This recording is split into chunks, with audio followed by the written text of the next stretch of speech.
voted, elected Prime Minister Narendra Modi, albeit with a much smaller majority than he had in the past. So one of his enduring challenges, of course, is bringing prosperity to India.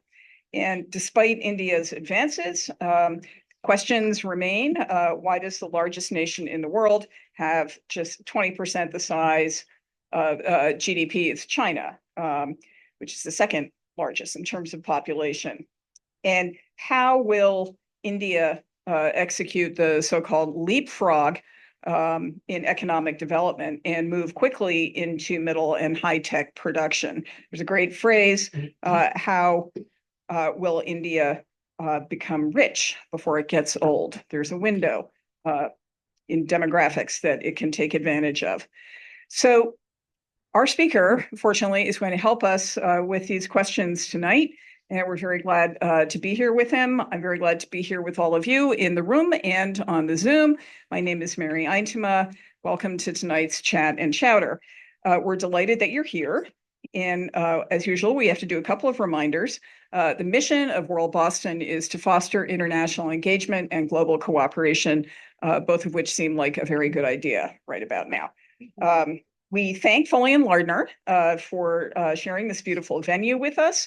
And thanks to my colleague, Harrison Zyberg, manager of global engagement programs, along with other great World Boston staff for pulling this together. We also have a number of World Boston board members here tonight, I think. So if you're staff or board, raise your hands and come and ask us questions after.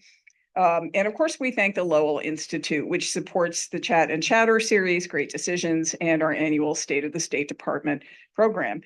Because of their support, these events are free of charge to you, but not free of cost. So we really appreciate your supporting World Boston, even at a modest level. $25, you can get one of these really cool pins, which are about to change color next year. So, you want the full collection. And thank you very much to people who recently donated. Royal Liebert is here, Heather O'Brien, and Kathy Manick. You can make a tax-deductible donation to World Boston of any size and any time and frequently on our website or at the QR code that's on the tables. And it should be in the Zoom chat box as well. Next, upcoming events. There are many. November 26th, World Boston has a special event at the Fletcher School, or actually at Tufts in a different room. We're hosting Nicholas Kralev of the Washington International Diplomatic Academy to discuss his new book, Diplomatic Statecraft, which also sounds like a good idea right about now. December 3rd, we're going to be back here for Chat and Chowder, another fascinating program. We'll host Narges Badjogli and Vali Nasser, looking at their book, How Sanctions Work, focusing on the case of Iran. And then December 11th, please join us at the Boston Public Library for Great Decisions. Again, we're featuring Dr. Emily Reichert, CEO of the Mass Clean Energy Center.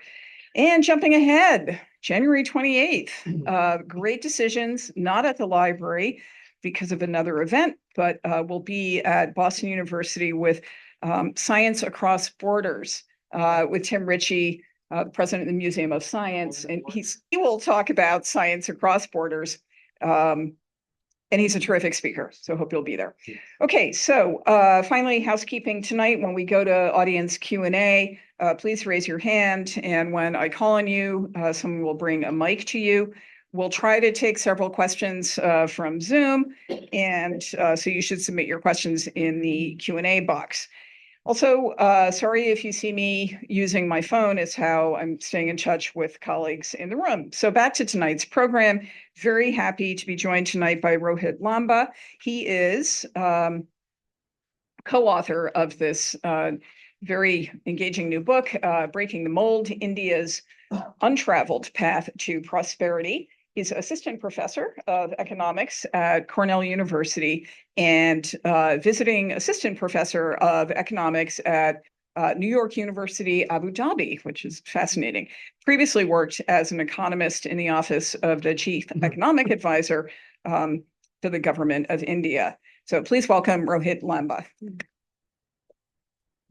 Thank you very much for having me. It's a real pleasure and honor to be here with all of you guys. So I have 30 minutes.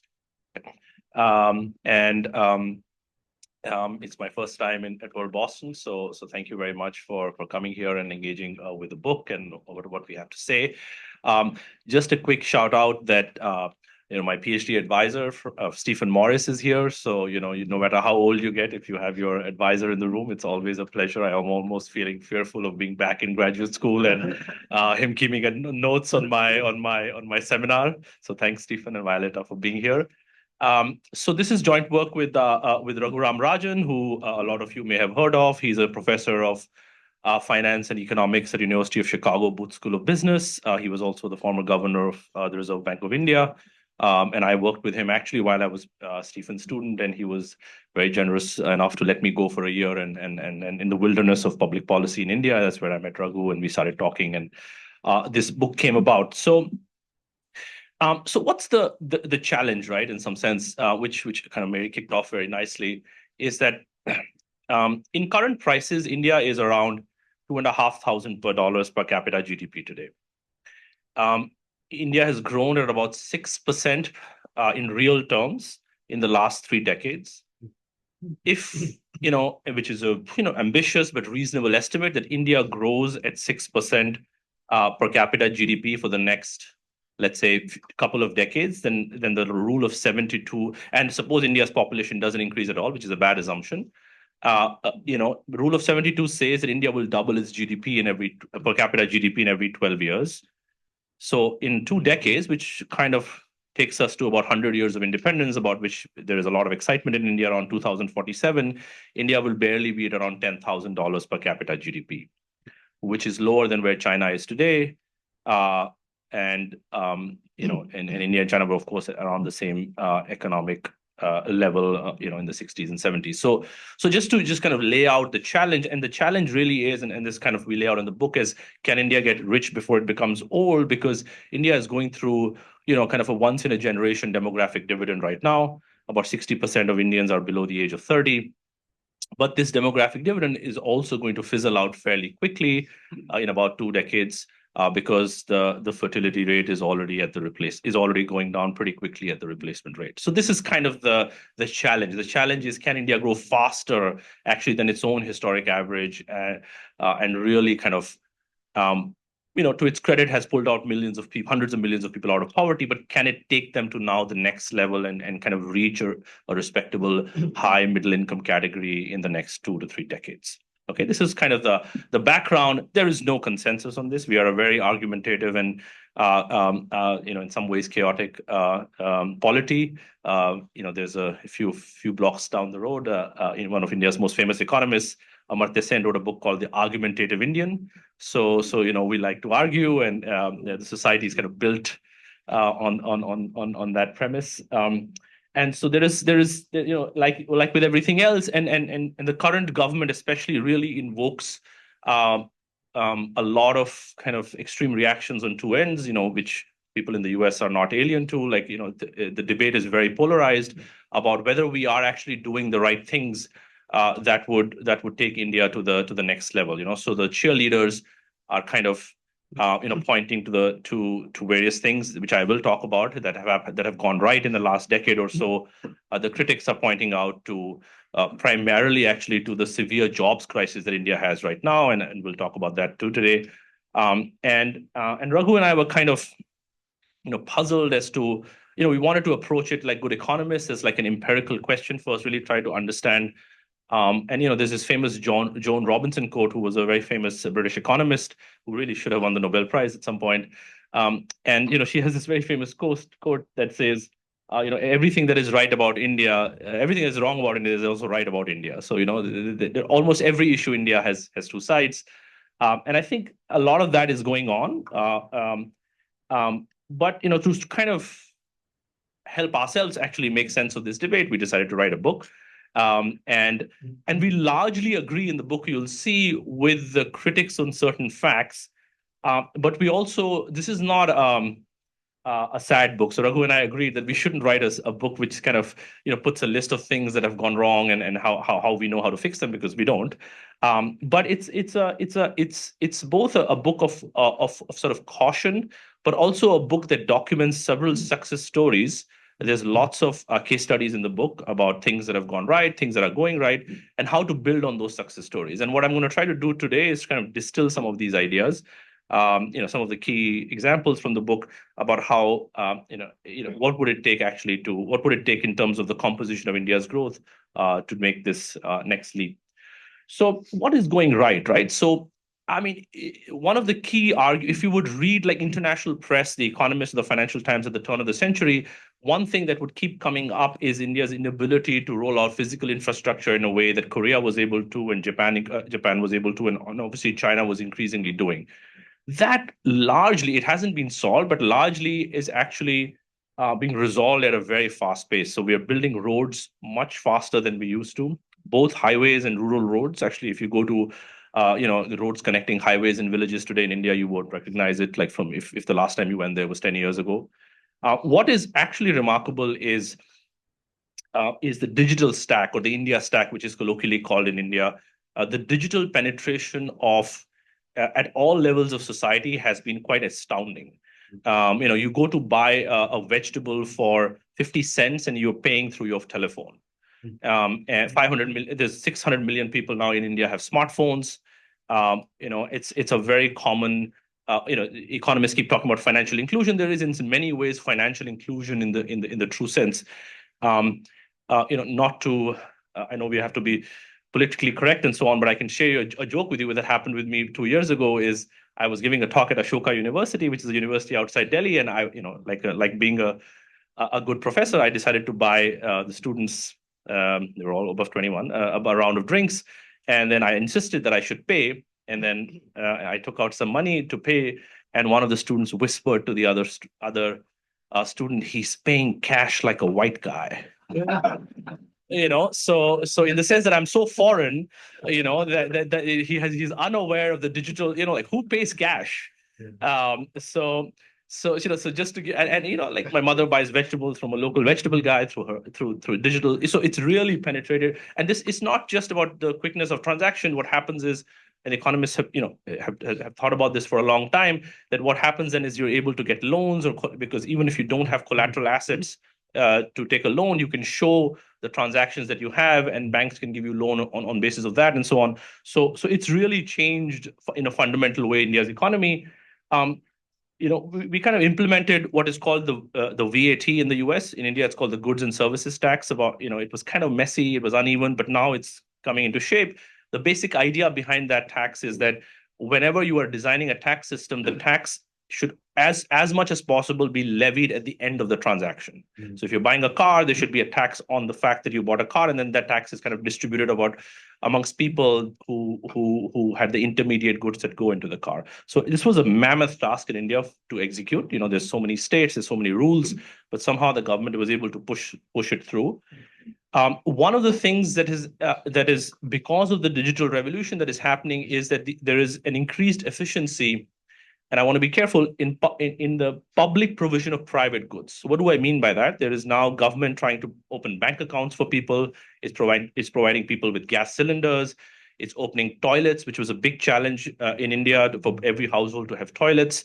And it's doing this very efficiently, which was unheard of in the kind of state capacity situation in India. And largely it is happening because identification problem has been solved largely because of this digital revolution. So everybody in India has a unique identification number, and everybody, a lot of people have bank accounts and so on. So this is happening very quickly. It is leading to a perverse consequence, which is that, so remember, I emphasize that it's private goods. It's not as if that provision of health and basic health and education is becoming better because of the digital revolution. It is in some parts, but not as much as private goods. But what is happening, an interesting political economy consequence of this, is that it is reinforcing a cult of personality syndrome in politics.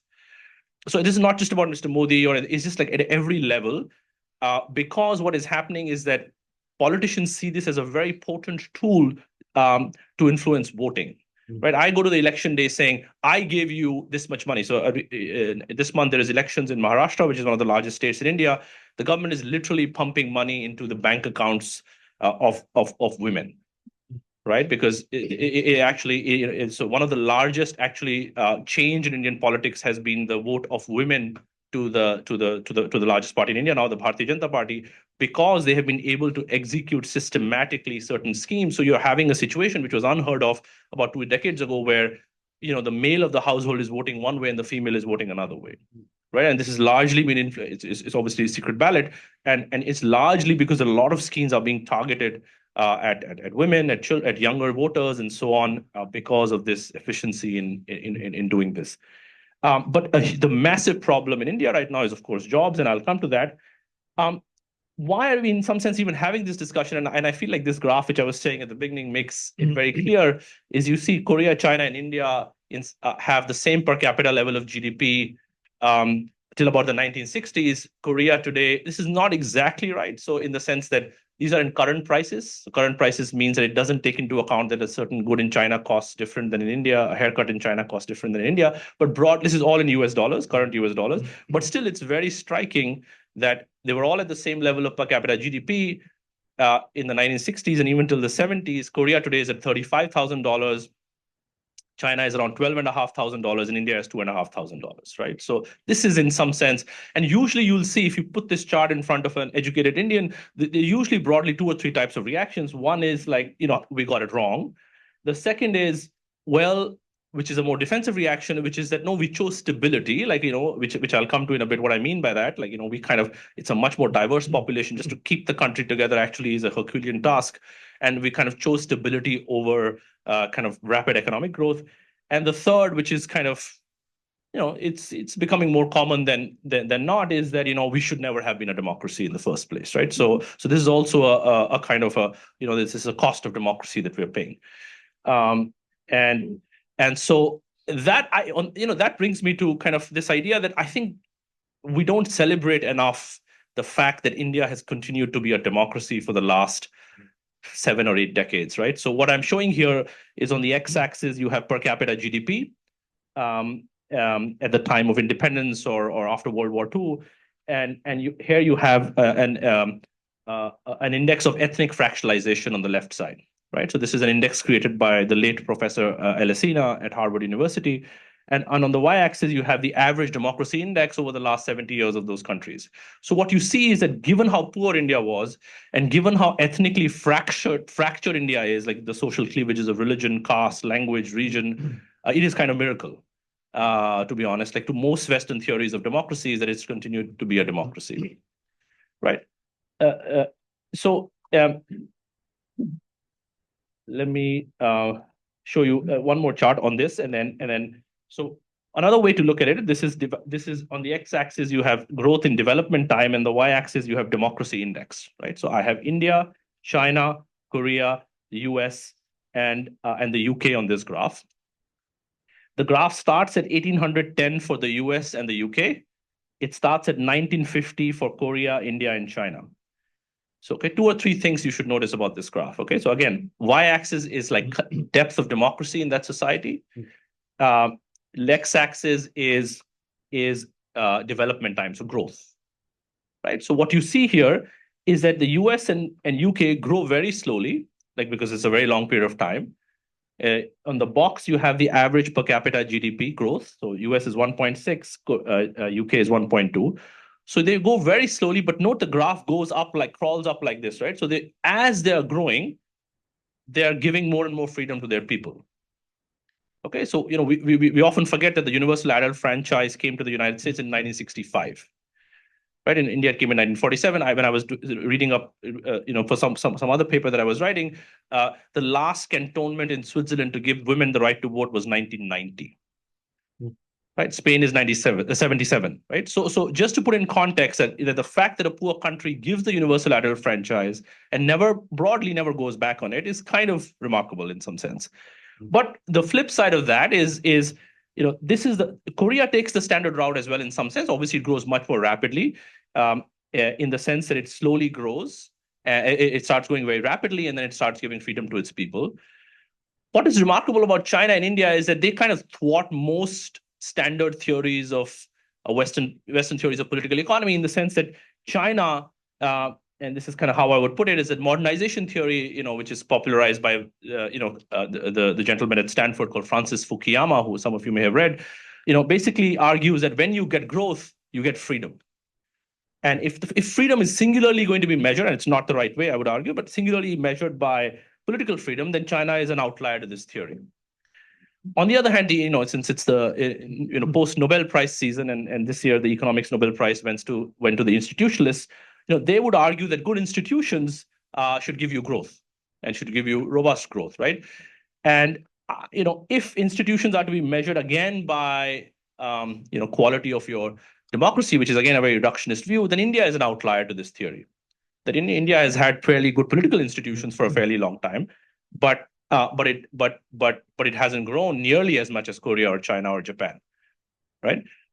The way I think to not resolve but to add nuance to this puzzle is the following, and I've been thinking about this a lot. I don't have a good answer, but I have a following further hypothesis to this, is that I think we underappreciate the following fact, that China is a centralized polity, but a highly decentralized state. India is a highly decentralized, competitive, chaotic polity, but it's a very centralized state. And I think often we make the mistake of conflating these two things when we are kind of writing down theories of political economy. And I'll talk more about this, okay? So in India is different because even though it has managed to develop a deep electoral decentralized polity, it has not been able to translate that into a decentralized way of governance. Okay. And so what is the economic counterpart of this? So the economic counterpart of this graph, which I just showed you, I talked about the political side, is that most countries go through growth in what economists call is called structural transformation. So what is structural transformation? Typically, societies, who kind of are governing themselves well, they develop a surplus in agriculture. They vest that surplus into low-skill manufacturing. So think of the first wave of textile revolution in England after the Industrial Revolution, right? Cities are formed, people move to cities. The demand for low-skill services goes up because of now families are living in cities, quality of education improves slightly. Eventually, because you learn by doing, you start doing high-skill manufacturing, and then you start doing high-skill services. Okay. India is an interesting case in the sense that India never really, so in comparison to all the four other examples, India never really develops its low-skill manufacturing in the way that China and Korea do, or the US had done at a certain point in time. India kind of jumps from agriculture to high-skilled services, being the largest component of its economic output, and then most of the learned workforce. And this is what starts driving India's economy. So critics have said, people like Danny Roderick at Harvard University have called this premature deindustrialization. That rich countries the US deindustrialized after manufacturing had become a fairly important part of its economy. Then it started deindustrializing. India starts deindustrializing at a much lower level of per capita income. Okay, so services especially high-skilled services, start becoming an important component of India's economy at much lower levels of growth. So in this sense, this kind of completes, I would say, the political economy package in the way in India is an anomaly, right? So the democracy part that I was trying to say, and then the economy part, which is that services becoming the crucial kind of component of its economy at very low levels of income. Make sense? Mm-hmm. Okay. So why? It's one question that I think is still an open question, is that in comparison to China, why doesn't India develop a sort of a comparative advantage? Because this, as I was just arguing at the beginning, India has very large supply still of cheap labor. So why doesn't India kind of go into exploiting that comparative advantage and becoming a kind of a global hub of low-skill manufacturing? And it's an open question, and I think we give some conjectures in the book. I think one is, and one has to be careful because of how polarized polity is in India right now, that India's early elites, Nehru and others, they emphasize higher education in a way that most poor countries don't. So it is not a coincidence that, in your various walks of life, you meet Indians who are, kind of doing very well in very high skill services, whether it's in academia or in tech world. Especially, you see so many people of Indian origin or people directly from India, is because there was actually a lot of resources invested early on into the IITs and various kinds of engineering colleges and liberal arts colleges, which was very unusual for a country as poor as India. But the elites believed that that was really essential to get the project of nation building going. In comparison, communist China, like many other communist countries do, actually emphasize primary education much more than India did. Okay, so when kind of the time came, it had a much better ready labor force than India did. This is famous Tim Cook quote that, I don't go to China to produce just because of cheap labor. I can fill stadiums with skilled people who are working in my factories, right? And the second one, I already argued about decentralization. So India, in the aftermath of independence in India, also came with what is called partition. So India was divided into India and Pakistan, and depending on who you talk to, different people have different views on this. I come from the state of Jammu and Kashmir in India, which is still kind of under some kind of it's not settled yet. So people have strong views on this, and because of so we argue in the book that it was because of this. And because the elites, I think at that time, rightly mistrusted local governments because of various kinds of hierarchies in society, they decided to give themselves a very centralized form of government. That they haven't been able to undo. And this is, I'll try to come back to this towards the end of the talk. And of course, there is literally certain advantages that you have when you are an autocracy. Not that I'm trying to condone, support that view, but there's literally just simply things you can do at low levels of income, like building our infrastructure without having to listen to democratic voices about, whether a road should go through my village or not, which countries like China and Korea were able to do at early stages of development. But what did India do? India did actually become a global kind of hub in services, and it continues to do so very, very well. And so the question we ask in the book is that maybe 20 years ago, you could have thought of this political economy package that I presented to you as an anomaly, but now sitting in 2024, should you think of this as a feature or a bug of the India story? And what we say in the book is that you should regard this as a feature, as a strength of the India story, that going forward, as I'll try to argue in the next 5 minutes, the way production has changed and the way geopolitics is changing, India is actually well poised to kind of leapfrog into a more services-driven economy, even at its level of income. Okay, what is okay? Just before that, so the main reason, and this is true both in terms of the intellectual discourse, the policy discourse, and also the academic discourse, actually, is that it has focused too much when it comes to many developing countries, not just in India, on consumption. How can we crack poverty, right?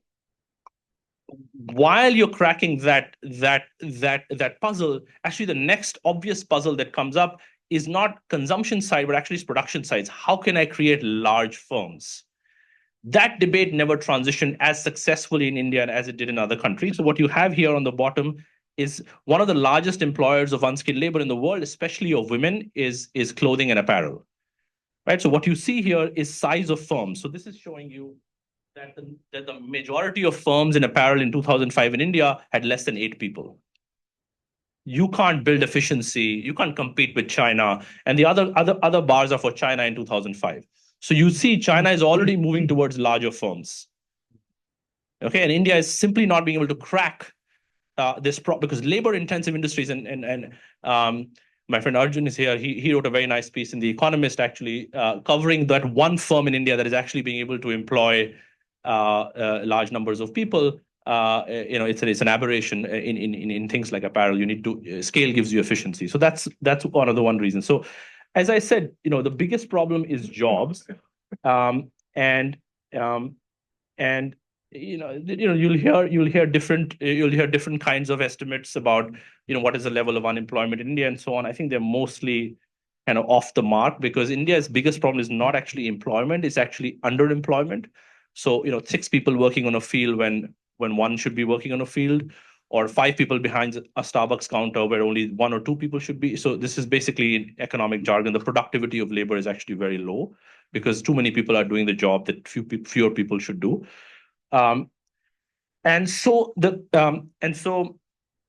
10 minutes, 7 minutes.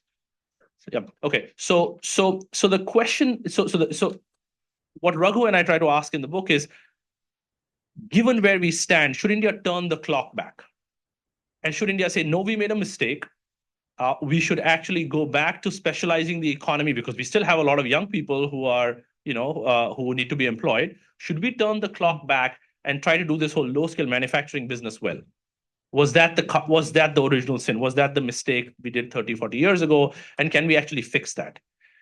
And should our policies therefore be kind of a push towards that goal, right? And we kind of somewhat disagree with it. So most policies in India actually right now are going to provide subsidies and various tariffs and subsidies to make that happen. Can we get more firms to come to India and do this kind of low-skilled assembly in which we can attract lots of jobs? Okay, that's kind of, or should we double down on this sort of services story and sort of see how much we can push, right? It's not either or, but choices have to be made. And what we're saying in the book is that the old path is narrowing. So even if, for example, you were to do the policy well and try to fix what are the problems that you had, that path is narrowing. The West is not going to want to have another China in the room, right? Like there's it's in some sense, some lessons have been learned about how you should distribute production over time, and it's unclear if actually that kind of if India can become that kind of global hub of manufacturing. Remember, China is at $13,000 per capita GDP today. The US is around 70, I think. So even after becoming the global hub of manufacturing, it is still at about 1/3 of Korea's GDP in current prices. So we don't think the world is actually going to let any one country. So India will have more manufacturing jobs coming to the country just because the West now wants to diversify away from China. But it's not going to be the same as it was for Japan, Korea, China, and so on. More importantly, India is no longer competing with the US the way Japan was and Korea was, or the West, or even China was. India is still competing with China, Vietnam, Mexico, Bangladesh for these kinds of jobs. So the competition is actually much more intense than it was for these early movers. Okay. And this is what we call the smile curve, and this is very important conceptually. And if you remember one picture from this talk, what we're trying to say through this is that production itself has changed in 2 fundamental ways. Okay, and India surprisingly again finds itself actually at the upper ends of this smile curve again for its level of income. So what is the smile curve, right? On the x-axis, I have value chain activities, right? Think of the Apple iPhone. The Apple iPhone has this kind of life. Okay, there's some R&D that happens in California. There are some very smart designers who sit and design the phone. There's some logistics. The production happens. Then there is again logistics of getting those phones back into the markets. There is marketing, and there's allied services. I want you to think about things like iTunes, right? The apps that go into the iPhone and so on. The largest amount of value added is in the 2 ends of the smile curve. So how should you think of that? Apple is on a good day worth more than $3 trillion. The last time Apple manufactured anything was in 2004. Foxconn manufactures all of the iPhones in the world, almost all of the iPhones in the world. It is worth, if I remember correctly, $60 billion. Right? So Apple is 50 times the worth of Foxconn that actually manufactures all the iPhones. Okay. NVIDIA is actually now the most profitable company in the world. It designs chips. It does not manufacture chips. All the chips are manufactured by TSMC, which is in Taiwan, which is a lot of the geopolitical tension is actually literally not just Taiwan, the country, but also TSMC, the country, which has come into this It's almost an economy on its own, this company, right? But NVIDIA is 4 times the value of TSMC. Okay. Now, here's an interesting fact.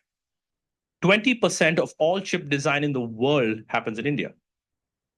40 to 50% of all chip designers in the world are either Indian or of Indian origin. Right. So the Indian government has an objective, which is that we should try to get more chip design. We should try to have a greater say in the chip supply chain of the world for geopolitical reasons. It's a fair objective to have. If you want to do this, what would you do? Where would you enter this industry? Well, most economists would tell you, once they look at this situation, that, well, given that you already have a head start in design, the problem is that these designers are not designing chips for Indian firms. They're designing chips for American firms. So this chip design is much less capital intensive. So right now, India is putting at stake $15 billion, which is more than the entire higher education and primary education budget of the country into chip design, into chip manufacturing. So is India playing to its comparative advantage? So this, what we call in the book is that, is India kind of getting attracted to this China fetish or this China model of the Yor, that this is the only way to grow? And what we're trying to say in the book is that, no, there is another way to grow because of the way the production has changed globally, is to actually, if you are in a position to capture the high ends of the value chain, you should really try to double down on that, while at the same time try to find your space in the lower end of the value chain. Because invariably, the lower end of the value chain will also generate more jobs. But giving up on wealth creation because you just want to you intellectually or cognitively think that the only way to generate wealth in the country is to go from the bottom to the top, even though you already are occupying spaces actually relatively at the top end of the smile curve, seems like a defeatist strategy. Okay, so this is one kind of conceptual way in which Raghu and I differ in much of the policy discourse in India right now. So let me take 5 minutes and I'll wrap up. So there are two kinds of services. In the production itself has fundamentally changed, and so this is another way in which India has a head start. Typically, why I have a scissors and a comb there is that when you thought of a services job like 100 years ago, you would have thought of a haircut. What is interesting about a haircut is that haircut is stored in time and space. I can't give haircut to someone who's sitting in London. I can't store the haircut and give it to them tomorrow, right? That aspect of a service job has fundamentally changed, right? So a student of mine, who's let's say a CS econ major, who's at Cornell, Goldman Sachs wants to hire them. They have to pay him or her, at least $200,000. Goldman Sachs now has its largest office outside the US in India. Not all, but let's say 70% of the tasks that my student is going to do in New York or Boston can be done by this kid in Bangalore, and they are paid $40,000. So for the same reasons that manufacturing moved actually in large numbers to East Asia, service jobs are actually moving to India. India is in a very kind of interesting position because of English language, supply of high-skilled labor, and so on, in large numbers. Right. So this is what in India is called the global capability centers. It is now employing 2 million people. The service exports of India last year were just exports were $250 billion. So it is emerging unusually in this way as this services hub of the world without actually much policy intervention. The government is, there's a famous line by Mr. Gurcharan Das, who was a writer in India, which says India grows at night while the government is sleeping. Right. So and there's something to it, right? So and then what we're trying to argue in the book, Raghu and I, is that India can only grow faster if it's awake at night and during the day. So that's the challenge now. And we're not the only ones. Danny Roderick at Harvard is also talking about these things, about how, given the way production is now, and let me just point out in the context of the US also. So one of the things that was debated a lot in the elections, that the Biden administration went, as one of their victories, was the CHIPS Act, which some of you guys may have heard of. But one of the objectives of the CHIPS Act was, they thought the objective was to bring back certain kinds of jobs back to America. Now, the thing is, you can bring car manufacturing back to America, but you cannot bring car jobs back to America. Why? Because production has changed. So when you think of car manufacturing, what in some of your mind, you might think Henry Ford's assembly line, the legendary assembly line that Henry Ford did with thousands of people working in the factory. This is the data of a Chinese EV manufacturer, which has 30,000 employees. This is the second largest EV manufacturer in China. According to their own categorization, less than 7% of their employment is in manufacturing.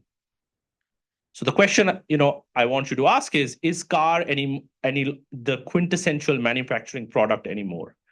Is the nomenclature of what is services, what is manufacturing actually as valid as it used to be? The most expensive thing that Tesla does, obviously, other than the battery that they use, is actually the set of codes that so a Tesla car has 60 to 70 million lines of code in it. Okay, so is the car more like a mobile phone or is it like a Henry Ford car? Right. So what India has developed a comparative advantage in is what economists call intermediate goods. So when you're buying a car, there are many other goods that go into the final product that you buy the car. India has developed a comparative advantage in various kinds of services inputs that go into a manufactured final good. So it's not just direct. So I'm trying to differentiate between a lawyer supplying expertise to a client sitting in New York. That's a direct service. But this is services embedded in manufacturing, right? So even if you're doing manufacturing, actually, and I know Mary is looking at me as my time is up. So so I didn't even reach the second part of the book. The only thing I want to emphasize there is the second part of the book. We argue what are the policy ingredients that can make it happen. And we really emphasize on this point, that's why I wanted to say it earlier. I knew I wouldn't have time in the end, is on decentralization of governance. And I'll just show you one chart and I'll end there. What do I mean by this? This is by my mentor and co-author Devesh Kapoor in a very good paper. This is the size of the state in India, China, and the US distributed across federal, local, and state governments. Right? The Indian state is thick in all the wrong ways. Right? So a good administration, a good, fairly decentralized administration actually should have a lot more employees at local government and a lot less employees at federal government. And India has that inwards. Right? This is when I said in the beginning that it gave itself a very centralized state and it's not been able to get rid of it. So let me end here and so that we can take questions.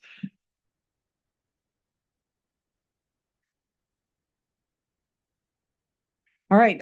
Wow. That's a lot to take in. Please join me in thanking Rohit.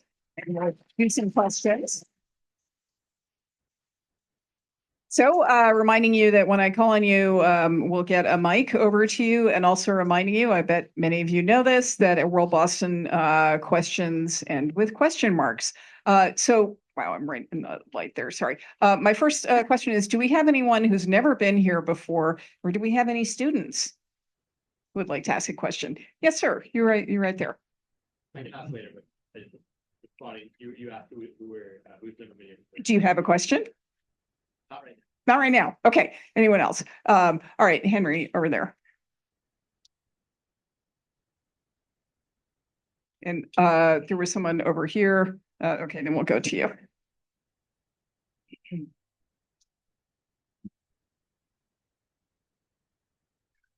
Right ahead. Thank you. And if you want to introduce yourselves, you can. You don't have to, but just go right ahead, please. Hi, my name is Henry Breyer. I work in strategic communications. Thank you, Professor. That was an interesting talk. I have a question about a topic that I don't really see too much in the news, but periodically I do. And that is regarding what's happening in British Columbia with the Sikh community. Okay, go ahead, and then we'll keep moving. Thanks. You don't see in the news in the West or in where in the news? Sorry, you said you don't see it in the news often, so I'm just trying to understand which. I guess too much on the East Coast. I see. Yeah. So this is if I understand what you're saying, this is a politically loaded question that I would like to skip, but I will give you some context. I'm an economist, but so there is a large Sikh community in. I just give context to people, and that's how I'll answer the question. There's a large Sikh community in Canada. Sikh is a religion from northern India. You'll see some people wearing a turban. I'm one-fourth Sikh, I think, my grandmother. And they are a big supporter of Justin Trudeau, the incumbent party in Canada. In the 1970s and 80s, India had a fairly strong and sometimes violent secessionist movement for a separate state of Punjab, which is called Khalistan. And like most secessionist movements go, they were not entirely peaceful, and the Indian state had to kind of squash it down through various means. But the movement sort of moved its intellectual and financial kind of core to Canada. And so now there is this tension between the Indian state and the Canadian state, where the Indian state is saying, how can you be harboring all these extremist kind of sentiments towards India in your own country? I think the tipping point came when there was kind of a celebration. I don't know if it was a celebration, but like kind of a community activity where several people made a floater of Prime Minister the late Prime Minister Indira Gandhi, who was shot by her Sikh bodyguards, and enacted that scene with her being sort of her body being blooded. And so this just kind of, for Indian diplomats in Canada, this was a big crisis. And so this crisis completely ballooned out of control with Justin Trudeau now saying in Parliament that, that you're sponsoring to kill certain people who are Canadian citizens through covert operations. The Indian state is trying to do that, and now it's just getting out of control. So this is actually a big issue in India right now. It is a massive issue in Canada right now because they're about to go to elections. So the Sikh community is supporting them and also a big funder of Justin Trudeau. But beyond that, I don't have anything intelligent to say. Great, thank you very much. Then we're coming right here. Thank you. I have a question about when you were talking about the smile curve and the higher value jobs. To what extent does the population of India being so large constrain the decision making? Because none of these high value, you're not going to have like millions and millions of people in these high value positions. Right. So that's a fair question. This is something that we've thought about a lot, actually. So there are many ways of thinking about this. The kind of one concrete way is to say production anyways is changing globally. And you are in an unusual position of, if you play your policies correctly, of capturing high value added chains that takes decades for certain other countries to get to. Like, for example, I gave the example of chip design. So yes, you're right that hundreds of millions of people are not going to be working in these high skill jobs, but tens of millions can, like many more than they actually currently are. Because this labor arbitrage that I was talking about is only going to increase, and in some ways AI is going to make it even more severe as the technical bias in the US economy increases even more. So certain kinds of jobs will, just for kind of labor arbitrage reasons, will go to, if India can absorb them, will go to India. There's very good research that suggests that by people at the World Bank and Johns Hopkins University, so that suggests that for every one such job that is created in India, 4 to 5 other low-skilled services jobs, but decent-paying jobs are created. So an ecosphere is created around you when you have more and more people with these kinds of jobs, right? So that's one thing. The other is to create these kinds of jobs. That is, if this is your policy, right, you need much greater levels of urbanization. Urbanization on its own creates many jobs. The last chart I showed you with local governance, right? The demand of the state will go up because the state will have more money. It can employ more people. It's significantly going to go up. The other thing we talk about in the book is that you should, if you are pursuing that kind of growth strategy and not the sort of China model, is that things like, because of the English language, the ease of relationship that India has with the West,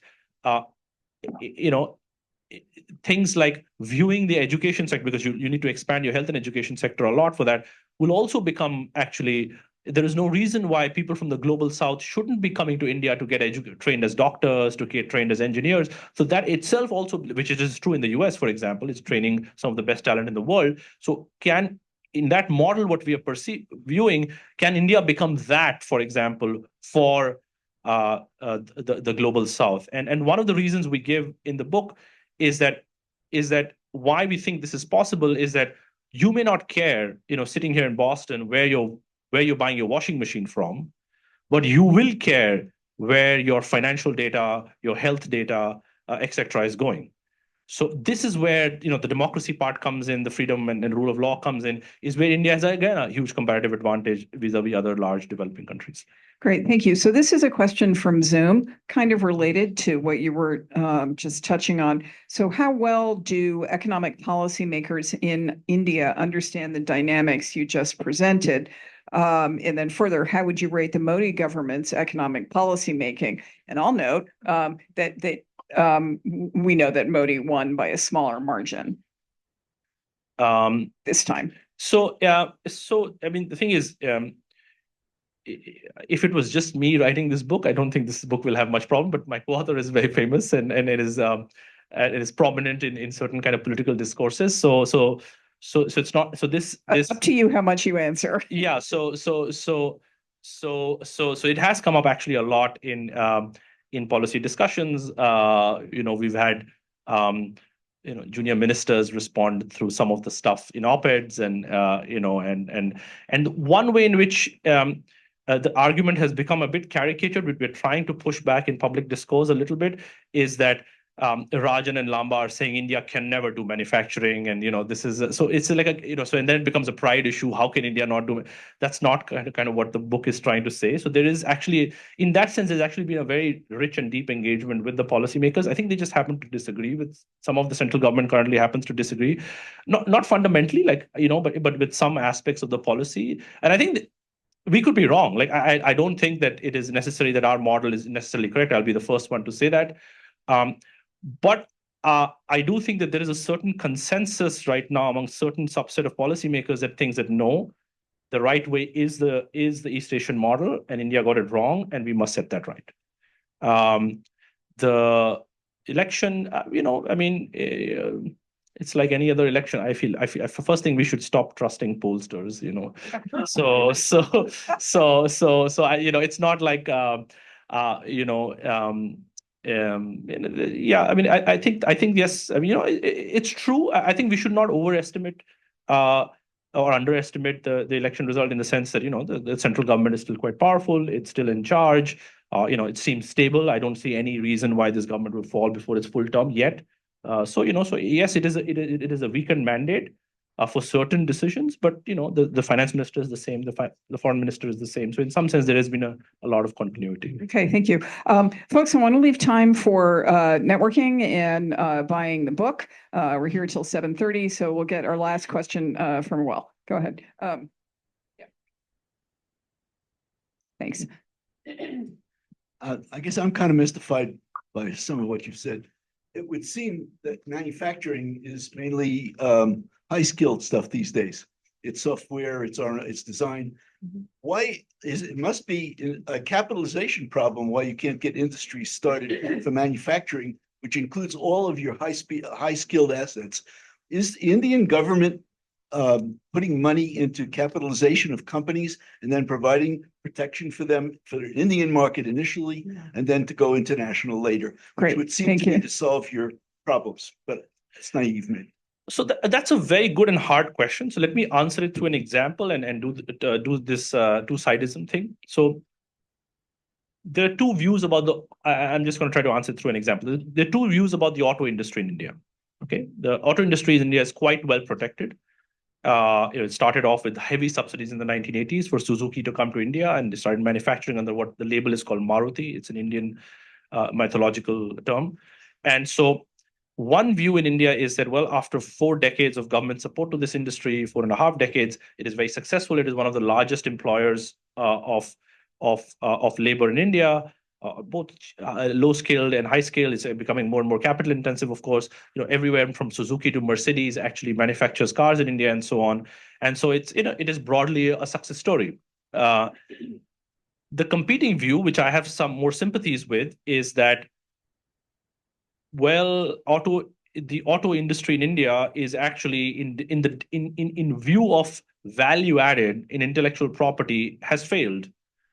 Where is India's Honda? Where is India's Toyota? Right? Is India supplying cars to the world? And I mean, obviously, the cars industry is dramatically changing. Even the US can't compete anymore in some ways. But I think the problem is not so much that policies have not. What I'm trying to say is that policies have not been put in place. That certain kinds of help from policymakers or politicians or government has not been put in place. It just seems to be a problem of scale, efficiency, and frankly, brand building and intellectual property. Like, can you actually build things of your own that you export to the rest of the world? And along that lines, especially for sophisticated and large scale products, India has not been successful. But having said that, for example, India is the largest exporter of two-wheelers to the world. Two-wheelers, so motorbikes, scooters, three-wheelers, autos. Motorcycles. You go to Africa, and most poor countries actually are driving two-wheelers that are made in India. So in certain ways, India has been very successful. But in certain other ways, it has not been successful, and there are many reasons for it. I personally think one of the biggest reasons is the scale of firm. Like, we are not able to build very large firms. Okay, thank you very much. So we're going to network fast. We're going to buy a lot of books in a short amount of time. But first, we're going to thank Rohit Lamba very much for being with us. Thank you very much. Thank you very much.